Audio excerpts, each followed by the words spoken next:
Hello, everyone, and welcome to the weekly sales webinar. My name is George Leith, and we are going to get rolling here this morning. We're talking about how to sell to auto dealers today. And the vertical specific series of webinars that we kicked off last week with our how to sell to lawyers was requested by partners over the last 4 or 5 weeks. We got a lot of requests on, put together a presentation, show me how you would go to market and how you would present to an auto dealer, George, as if it was you sitting across the table from the client. So that's what we've tried to do here in putting together these webinars, and that's what we're going to take you through. I will tell you that when we're talking about auto dealers, it's probably one of the most competitive spaces out there. There are a lot of people trying to vie for that auto dealer business. That's not new, by the way. I've been selling media and advertising and marketing for the past 30 years. The first place that when I started in the business that you learned to call on was the auto dealers. They have a very large marketing budget. I think that's part of the reason why it's so competitive. But the other reason why it's competitive today is that those auto dealers are quite savvy and they know that they need to be involved in this new marketing stack.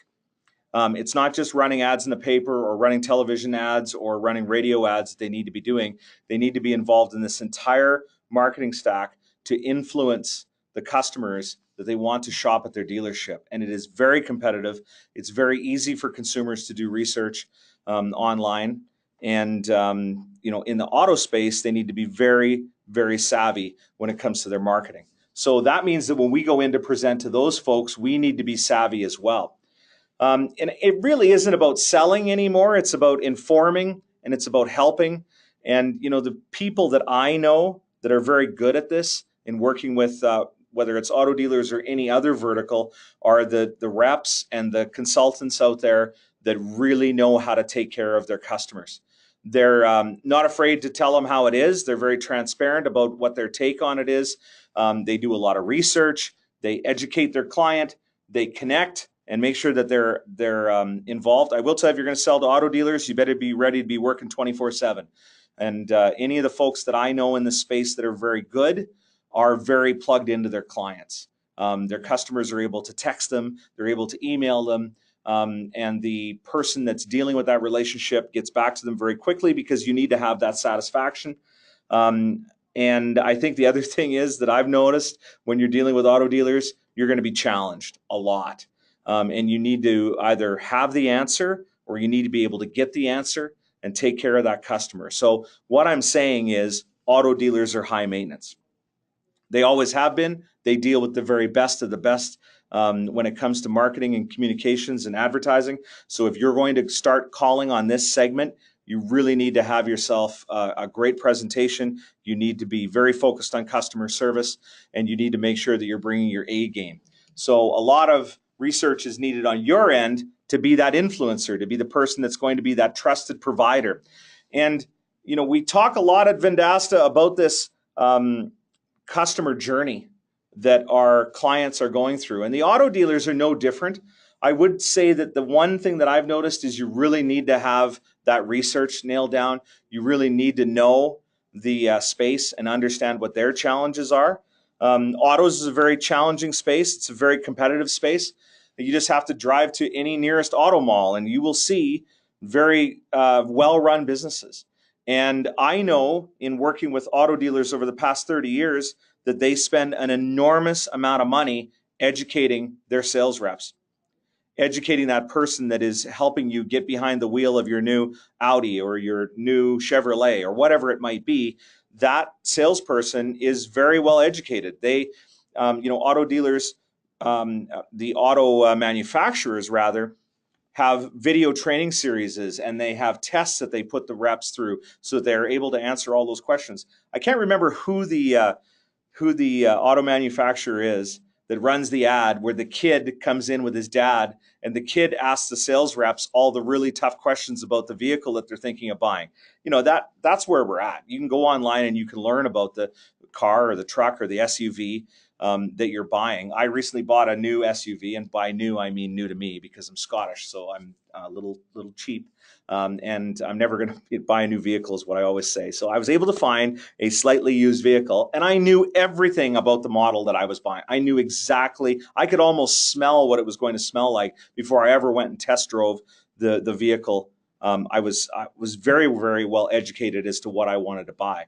So, when we're talking to auto dealers, we need to understand that that's the world that they live in, and we need to be able to educate them on the things that they need to be doing. So keep in mind this buyer's journey, and that proof of performance piece, that's where you're going to be challenged all the time. Is it the end of the month or the end of a 2-week period or the end of a 6-month period? What did I buy? What did it do for me? You always have to be showing that value as to what your digital services have offered to that customer. So recently I was in Massachusetts working with one of our media partners. We had a number of auto dealers that attended one of my seminars, and I did get some really good feedback from the auto dealer. He had a Cadillac dealership and a Chevrolet dealership and a number of used car dealerships in that marketplace. And at the end of it, he came up to me and he said, "George, I really like the analogy where you talked about the buyer's funnel."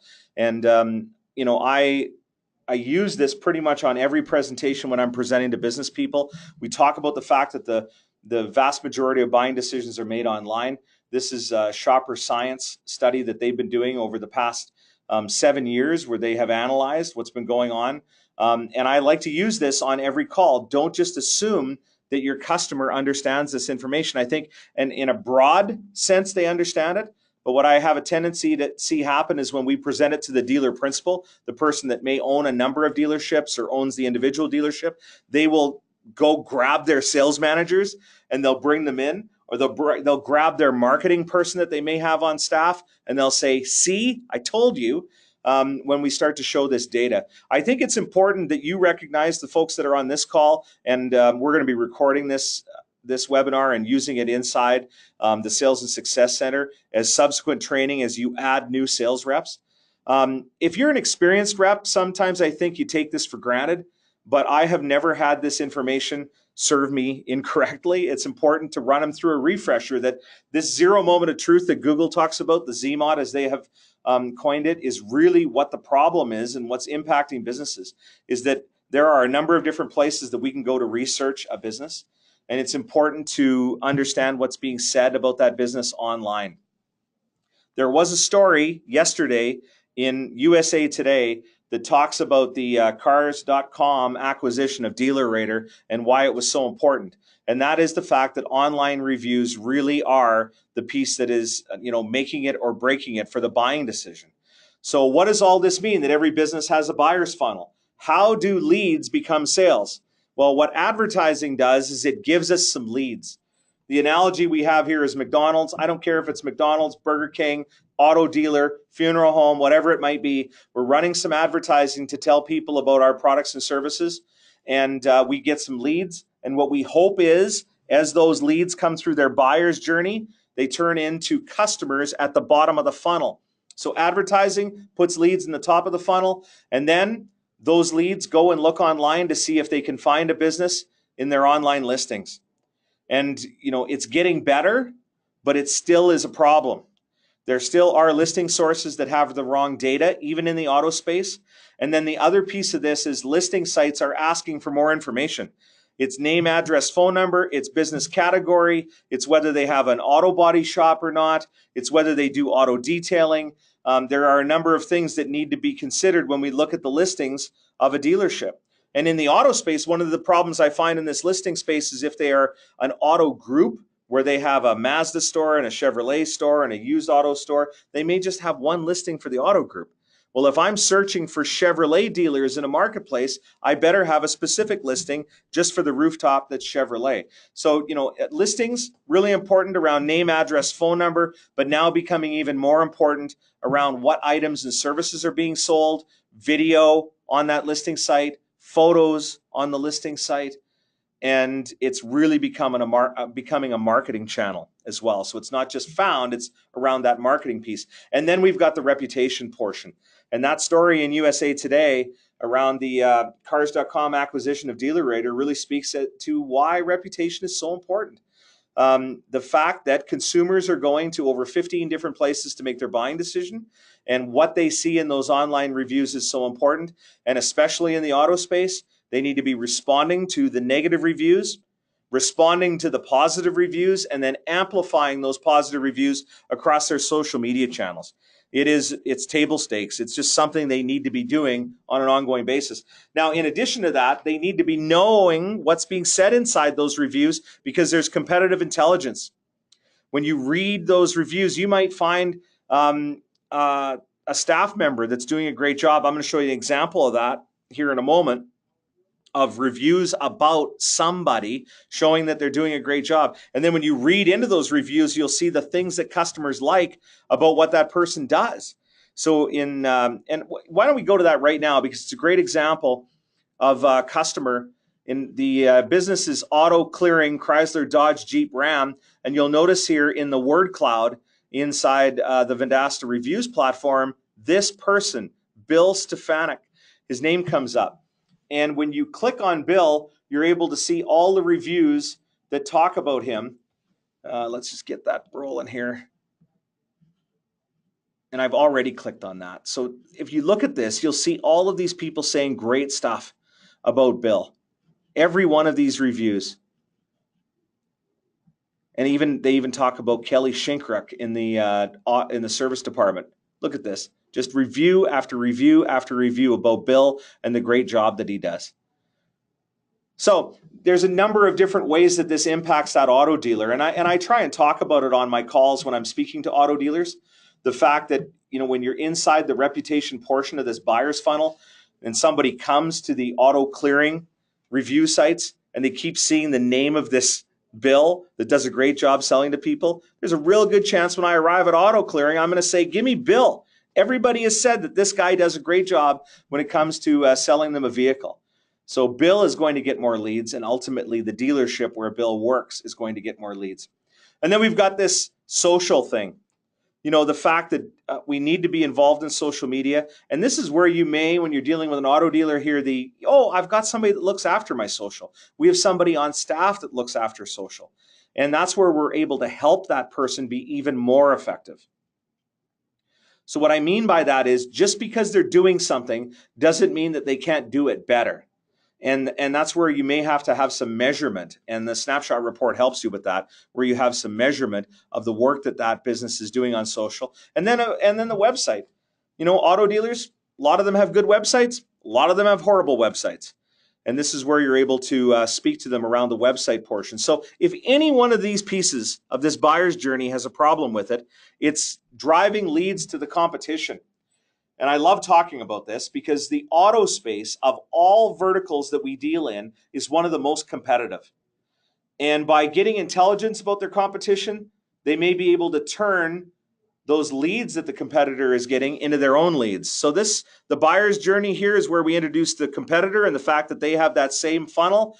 And if you've got a broken listing, reputation, social, website, or even a broken advertising channel, it could be leading to dollars for the competition.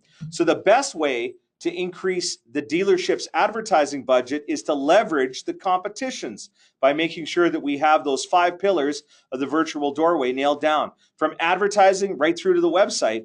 If we're doing a great job of these in our buyer's funnel, it's going to put more dollars into our till. So we spend a lot of time talking about the 5 pillars of the virtual doorway: advertising through listings, reputation, social, and website. I like to lay it out so that we can talk about the individual portions. And by the way, those things tie right into the research phase of that buyer's journey when we go in and we create a snapshot report. And creating a snapshot report is a great way to do that needs analysis with only a phone number. You can do it for a number of different businesses, and you can upload customer lists. So I've had this happen before. I go out and do my initial call with a dealership group, and I say, just give me a list of all your dealerships. I'll be back next week. I'm going to do a needs analysis on them all. And by the way, why don't you tell me a couple of your competitors as well?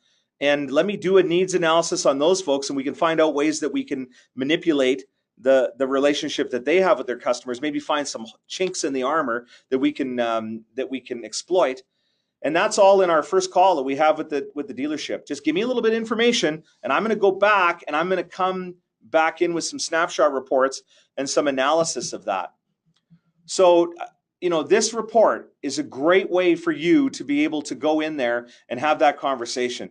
And maybe you do it just with a single report to start to talk to the dealer, but then I would always start to pull up competitors as well and say, hey, the one thing we noticed was your competitor does a better job on Facebook, or they do a better job on Google Maps, or they do a better job in their reviews, or they're doing a better job on their social media.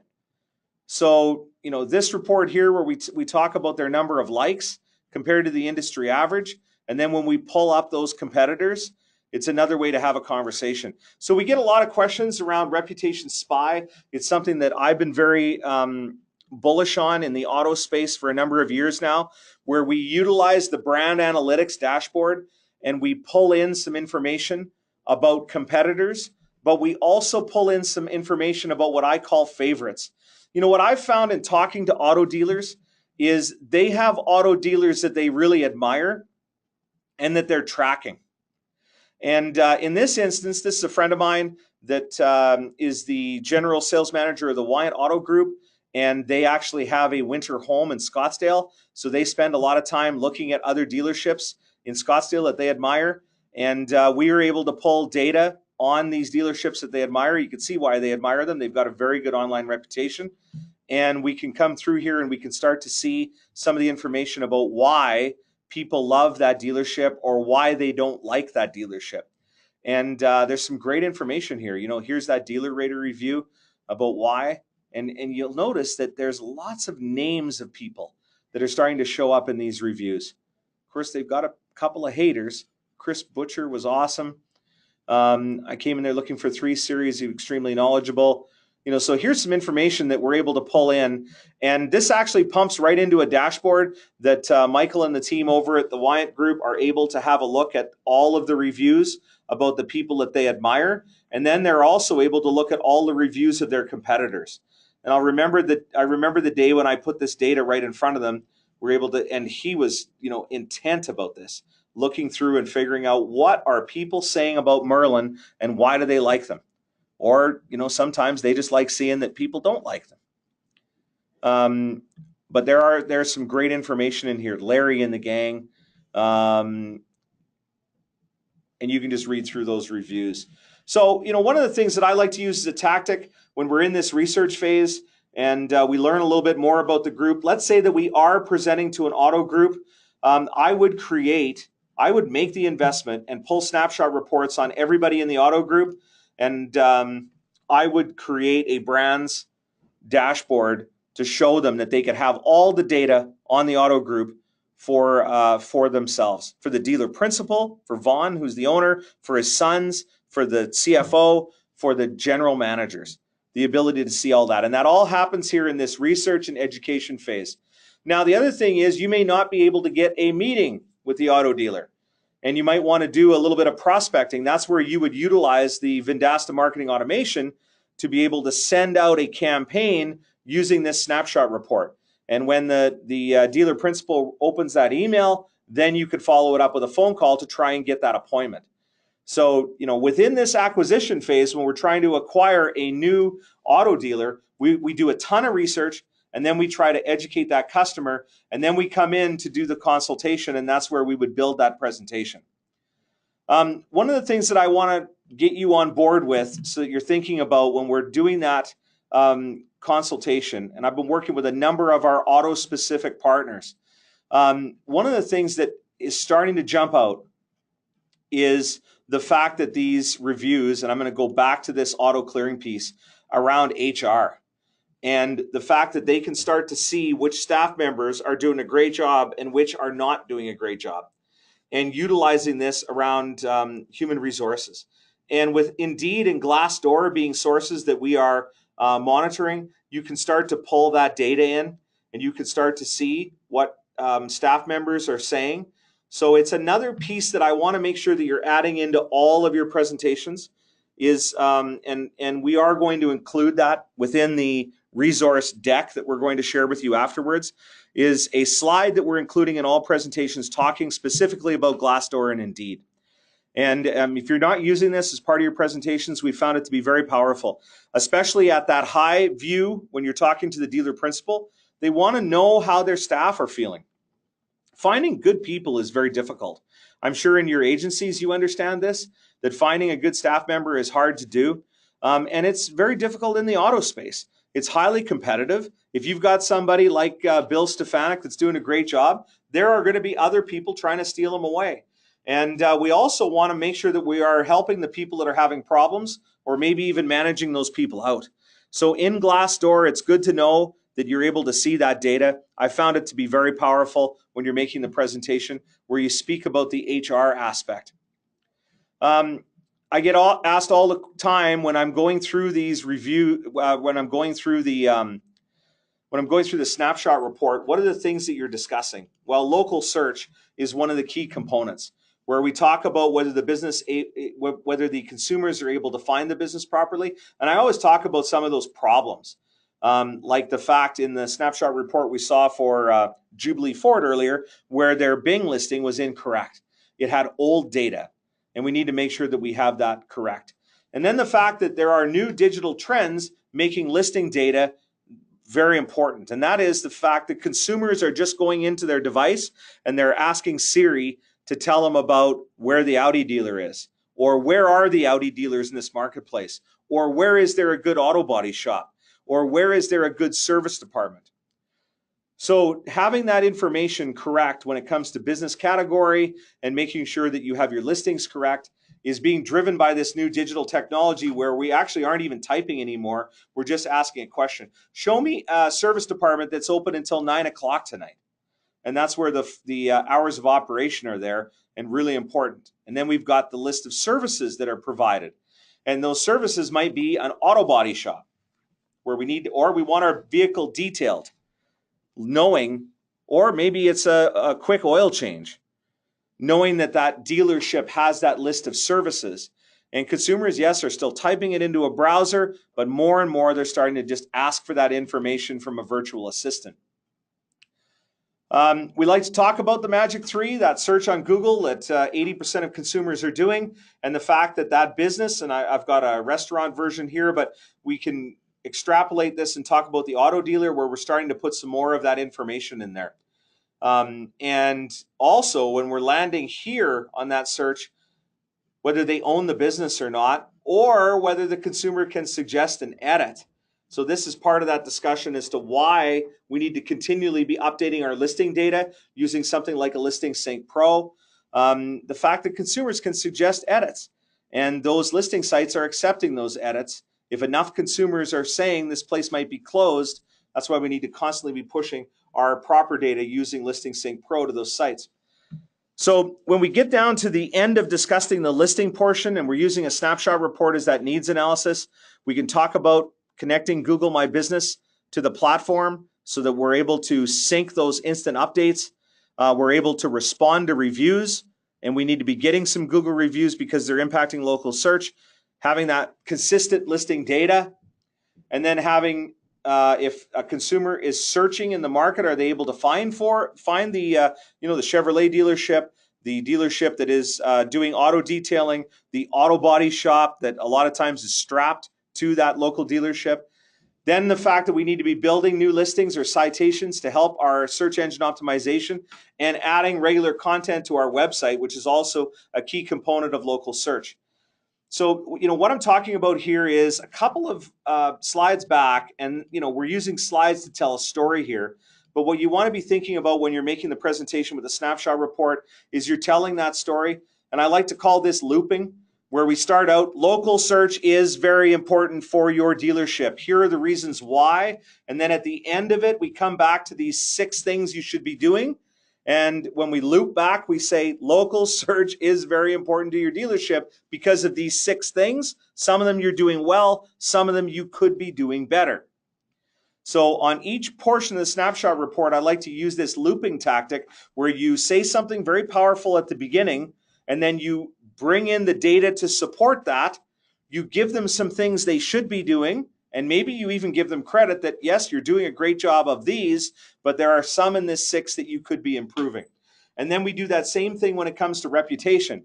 Reputation is very important because 97% of auto consumers are finding those auto dealers on the web, and 90% of those auto consumers are making decisions based upon online reviewers. You always have some data to support this. You talk about the 3 buckets when it comes to reviews. So auto dealers, they fall into really 2 of these. They either have a healthy, unmanaged review pipeline, meaning they're getting a bunch of reviews they're doing nothing with, or they have negative reviews, or they have no recent reviews. So that's where that review generation portion comes in, where we have to start asking all of our customers how we're doing as an auto dealer. And again, that's really just table stakes. Auto dealers need to be asking customers how they're doing. Give me some feedback. Am I doing great or am I doing poorly? So that they can learn from those bad experiences. And you remember back in the mid-90s where General Motors was one of the groups that really discovered that, Toyota and Nissan and the other, the dealerships in Japan were eating their lunch. They were doing a way better job of customer service. And General Motors, I had a lot of General Motors dealers back in the mid-90s that were very good friends of mine. And Jerry Ackerman at Ackerman GM, I'd have dinner at his house every Thursday night. He was talking about how General Motors said, you better be surveying all your customers. And if the survey results aren't extremely satisfied, we're going to penalize you. And he actually hired somebody to phone everyone preceding when they would get that survey in the mail to make sure, and those of you that have ever bought a General Motors bought from a General Motors dealer rather, are probably smiling because you know this experience where they've said to you, hey, in a couple of weeks, you're going to get a survey. If you can't answer it extremely satisfied, give me a call. That's the only answer that matters. And we want to know about anything that isn't extremely satisfying. And you'll remember those General Motors, and it wasn't just GM. There was all sorts of dealers that had a team of people just phone all the customers that bought from them to remind them, you're getting this survey as there isn't any reason why you wouldn't answer it extremely satisfied. And of course, if the customer said, yeah, I've got all these problems, that person on the phone was trained to jump in and to perform customer satisfaction with that person and get them in touch with the right person to solve the problem. So there's ways to automate that now. And within the Vendasta platform with review generation, you can send out that request and it's really a survey. It says, how do we do? Give me some feedback. And it should come from the dealer principal or the general manager saying, I'm the person that can solve your problem. So, in that review reputation piece is where we can, we're hoping to generate some organic reviews. We're hoping that they'll be positive. We're also hoping to solve the problem of our customer is really what we're hoping to do. Now, if you get some positive reviews, it's fair game to take those positive reviews and share them out on social media. If someone leaves me a positive review, there's a very good chance if you follow me on Facebook, and my Facebook business profile is @DigitalLeith, or if you follow me on LinkedIn, you're going to see that as one of my posts. Positive review, 5-star, I send it out every time, and that's what we should be doing inside our dealerships. We also should be doing it, by the way, inside our digital agencies, amplifying the fact that we are doing a great job, being that influencer, showing other people that we know what we're doing. The other thing that we need to do is teach dealerships that they should be involved in review response. And they should take those discussions offline. So someone leaves a negative review online, they need to be doing review response. Review response is something that you're going to be able to charge a lot of money for because it's very high touch. And I find that auto dealers are very prepared to pay for this. They love the fact that somebody is going to look after this space for them. So, here's the 3 steps that we talk about when it comes to responding to review. Say you're sorry, whether you are or not. Leave a little bit of marketing that talks about the negative review. This must be an isolated incident. Normally people rave about their experience. We recently won an award for customer service. My name is George. I own the dealership. Give me a call. I can solve your problem. So we always talk about review response. Here's some examples of those review responses, and then talk about that review generation. But then here's another piece that I don't want you to overlook when it comes to the value proposition for an auto dealer. This actually is an example. There is the general manager. Well, first there's the dealer. the dealer principal. Then there's the general manager. Then there's usually assistant managers. Then there's sales managers, body shop managers, parts store managers, and service managers that all need to know if there's been a negative review. They also need to know if there's been a positive review. In my seminars, I always talk about this. Imagine if you're the body shop manager and you're running a great body shop. I actually have a buddy that runs a body shop. He tells me about all of his challenges. He's got great people working in the body shop. You know, they're kind of like artists. Those people that level out they put the parts on and they level it out and they put a paint job on it. They're artists. They really take pride. If they're good at it, they take an enormous amount of pride in what they do. So imagine if you were the body shop manager and you had one of your staff members that got a 5-star review because it was, quote unquote, the best paint job ever. And you knew about that 5-star review because you were getting these email alerts from your reputation management platform, and that artist, your painter, came to work the next morning and you met him at the front door with a coffee, prepared exactly the way you liked it, maybe even a donut, and you said, "Hey, Bob, you've been working with me for 10 years. I don't tell you enough how great of a job you do. I just wanted to show you this 5-star review yesterday. Look at this. This really helped our business. This is one of the reasons why you're one of our key people. Thank you so much. I got you these chocolate cream-filled donuts that you love the most. Just, keep doing the job you're doing. I know I don't tell you enough, but thank you for everything." So having that intelligence, it is important if you have the intelligence on the negative side. Yeah, it's a no-brainer. But on the positive side, to be able to come up to Bill, Joe, John, whoever it might be, and say, "You're doing a great job. Look at this 5-star review. Thank you so much for helping our business." It also is a game changer if you're able to do that. So I always like to talk about this. The business, first of all, needs to know what's being said, and they need to know in a timely manner, meaning right away. If something positive or negative is being said as a manager or the owner of a business, it's great to have that intelligence. They're not going to go to 13 different review sites to find out what's being said. Having it just in a tool where they can either log in to see it or get an email makes reviews a part of their daily workflow.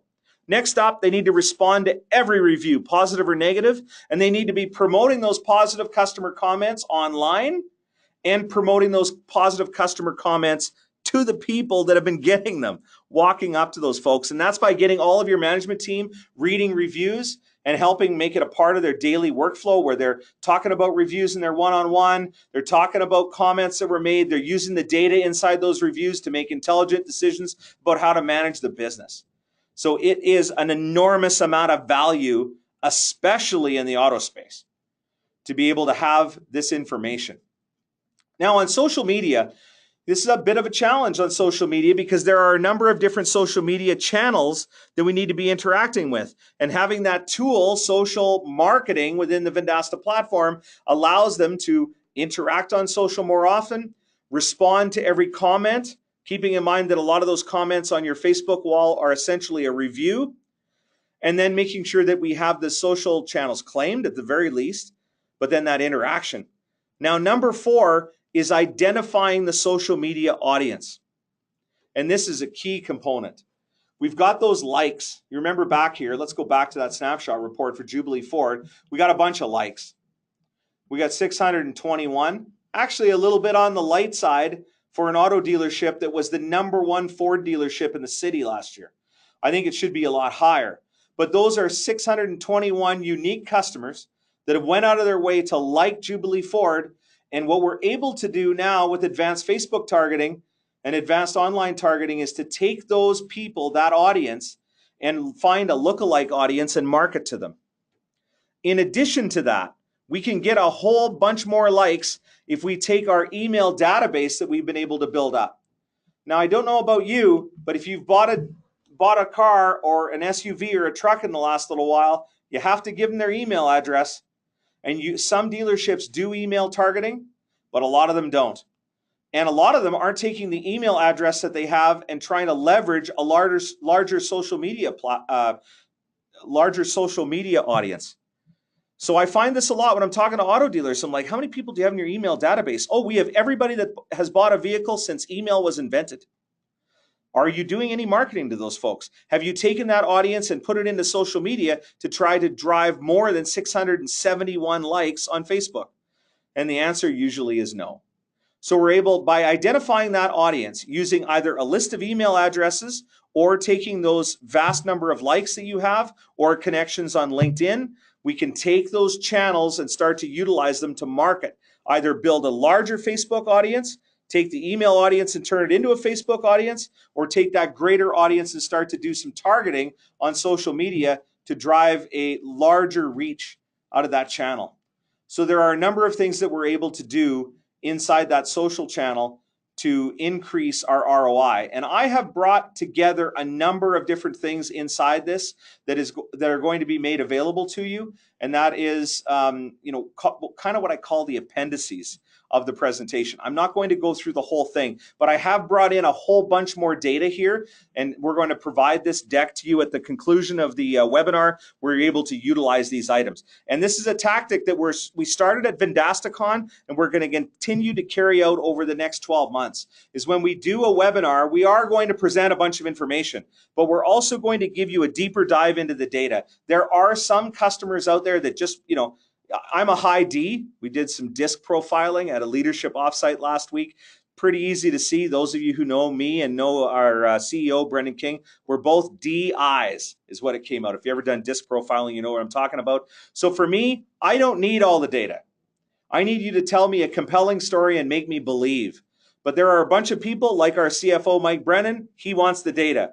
So what we're doing as a tactic here as we move out and over the next 12 months, and we started at VendastaCon, we're going to give you the presentation, which I call the shtick. And then underneath that, we're going to provide a lot more data for those of you that need it and for your customers that need it. I always get asked about what are the packages? How do I package this up and sell it to a local dealer? I've given you some packages here that we know sell. So the first one here is what we call Protector Pro. It's got about a $520 cost of goods sold. I got asked that yesterday. I get that. What's COGS? Cost of goods sold.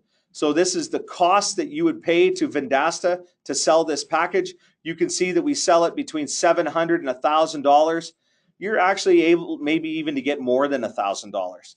I'm finding, especially on this review piece, and the fact that you're going to respond to all positive and negative reviews, keeping in mind that auto dealers have a very high volume of reviews. And if you're going to do a large social media plan, you might be able to charge more than $1,000 here when it comes to the retail rate and get a higher margin. We have Protector Plus, which comes in around that $500 to that $1,000 mark. And then we've got what I call the baby package, just to get them started. Protector, where it's got some basic, where we get the listings right and we respond to reviews and we leave social. That might be the one. Actually, maybe we don't call it a baby package, but maybe it's the one that we use on the dealer that says, I got a guy.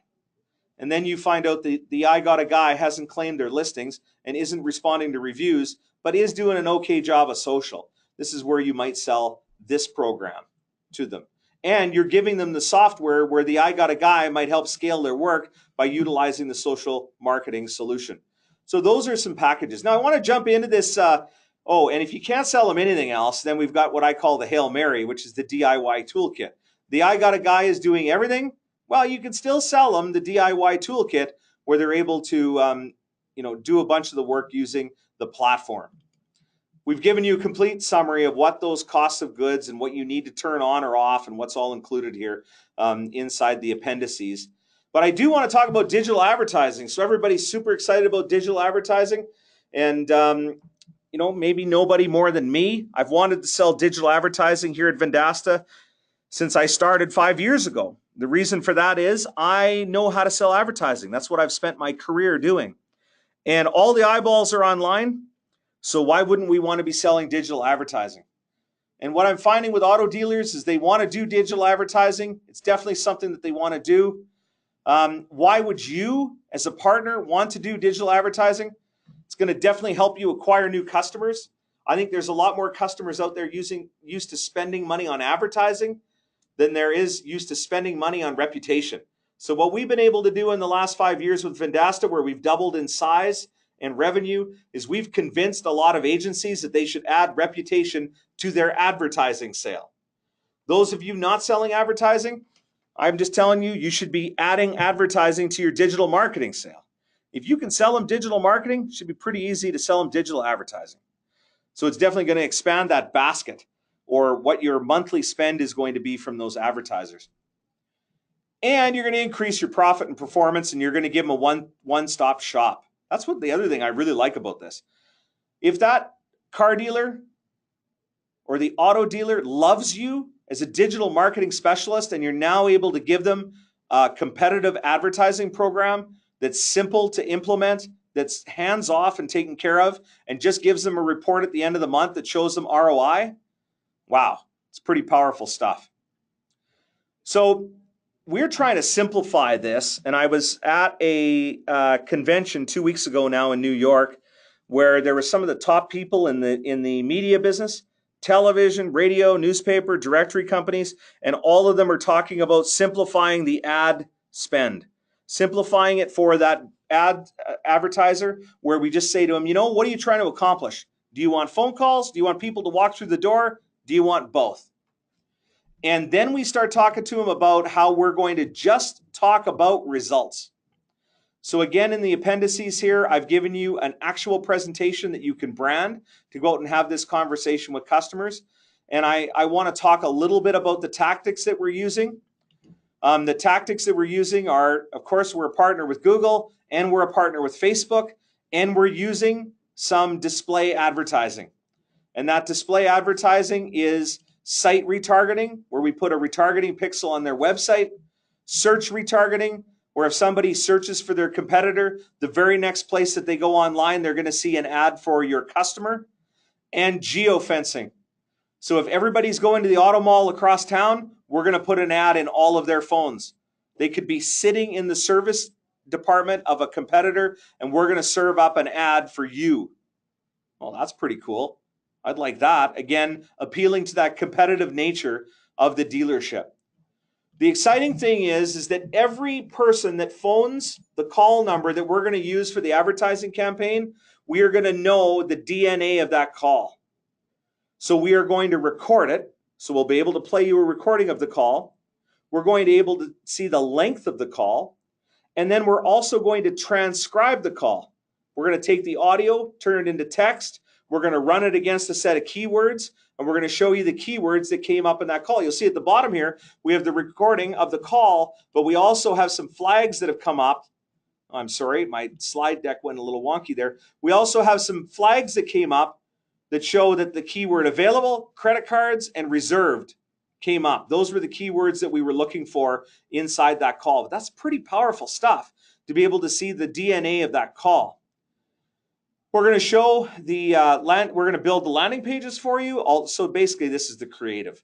We're going to build the ads, and we're going to build the landing pages, and then we are going to show you, the partner, a bi-weekly performance report that you can provide to your customer. So let's look at this report. On the left-hand side are all of the things that advertising salespeople have been talking about since digital advertising was born.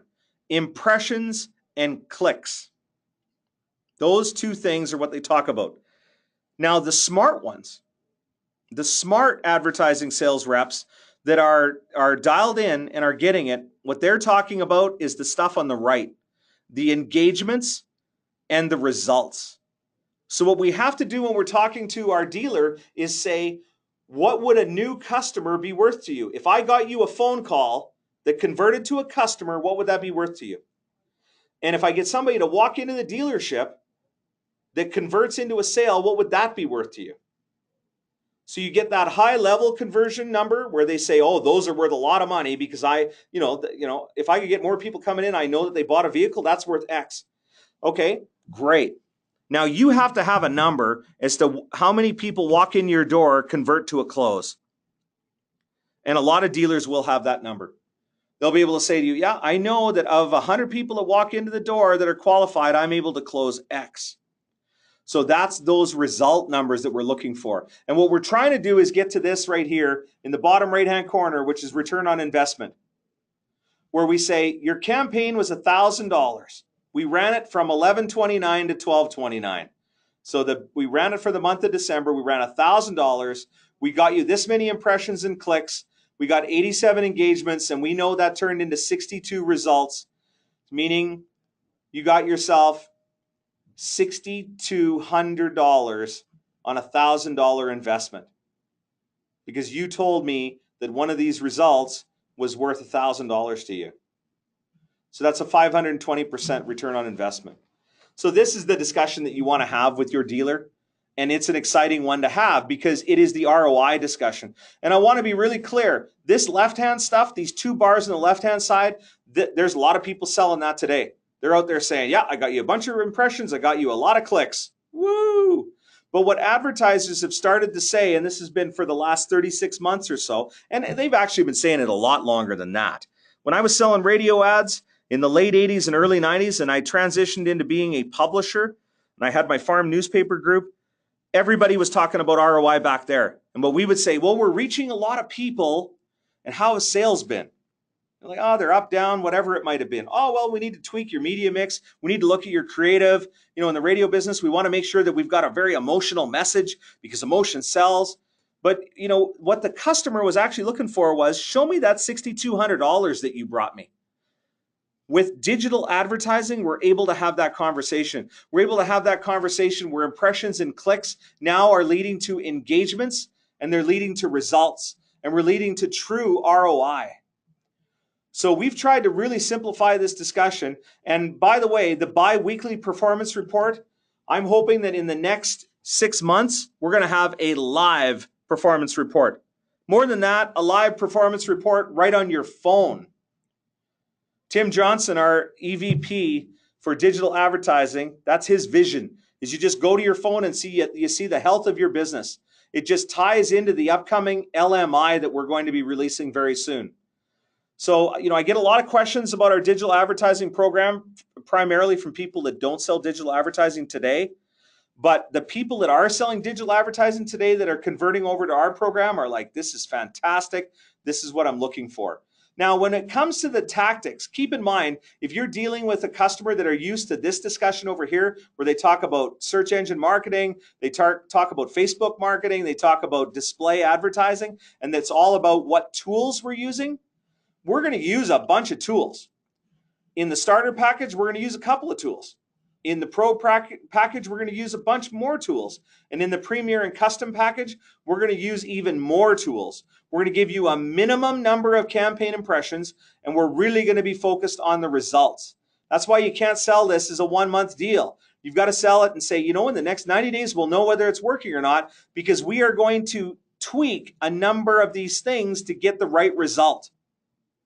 So we might use more geo-targeting if that's what's producing the result. We might use more programmatic display. We might use more remarketing on the website. We might use more SEM or Facebook if that's what's getting us the results. We really don't know until we start running the campaign. And we have a team of people, and we've got a bunch of robots. So not actual robots, but I mean programmatic. We've got programmatic tools, best in breed underneath the hood, that are looking and saying what's giving us the best results. But we also have a whole bunch of humans that are making sure that we are getting the best results as well. So proof of performance and ROI reporting are some of the most important pieces to this equation. We're really moving towards these reports right here, where we're going to have live reports inside Business Center, where you just click a button and you can see the reporting of your advertising. But where we really want to move to is getting it inside the LMI, the Local Marketing Index, that is coming very soon, where we're able to show that return on investment. So the approach, make it simple. Talk about phone calls, talk about store visits, talk about both. And then really talk about ROI. I'm going to come to you in 30 days and I'm going to show you how this has been performing. I'm going to show you the things that we're going to tweak to make it perform better. I am really focused on getting you more business. That's the key component to this. Keeping it very simple, focusing on a phone call, store visits, both, whatever the client has said that they value the most. And then in digital advertising, we want to be identifying the keywords. So when we say to a business, what are the keywords? And they kind of look at us with a blank stare. What you want to say is, what are the items that you sell? What are the things that have the most value? What are the reasons that I would search for your business? And then we want to be thinking about purchasing those keywords. We want to be focused on geo-targeting and hyper-local marketing. If you're the auto mall that happens to be a half mile from, the exhibition park that has the big trade show coming up this weekend, we can put an ad on everybody's phone in that trade show. We just had that happen here recently in our local market. I got dragged over by my partner, Nancy. She drugged me over to the HomeSense show because we're looking at, replacing the countertops or some bloody thing. I didn't know we were replacing countertops. And then while we were at the HomeSense show, you know what I was doing? I was on my phone looking at other stuff that I wanted to be doing. And that's where we could have popped up an ad talking about the auto dealer down the street, because there's a huge auto mall within a half a mile from that trade show. The example of this is when I was in the media business, we would sell a special section. When I was in the radio business, we would sell special event tags. So we knew it was rodeo weekend. So we went to everybody that we knew valued rodeo people and said, we should run a flight of ads this weekend talking about your F-350 half ton because all the cowboys are in town. Now we can put an ad right on the cowboys' mobile device. We can put an ad right in their Facebook feed. This weekend, everybody that we know is a cowboy that drives an F-350, I can put an ad on their phone. And if they come to your website this weekend, I can put a retargeting pixel so that everywhere else they go. So it's just part of the tactic that we're going to use as your digital advertising, but it brings it a lot closer to home and something that the business is more used to. They're more used to thinking about, the rodeo's in town. I should run an ad in the special section, or I should run a bunch of radio ads this weekend.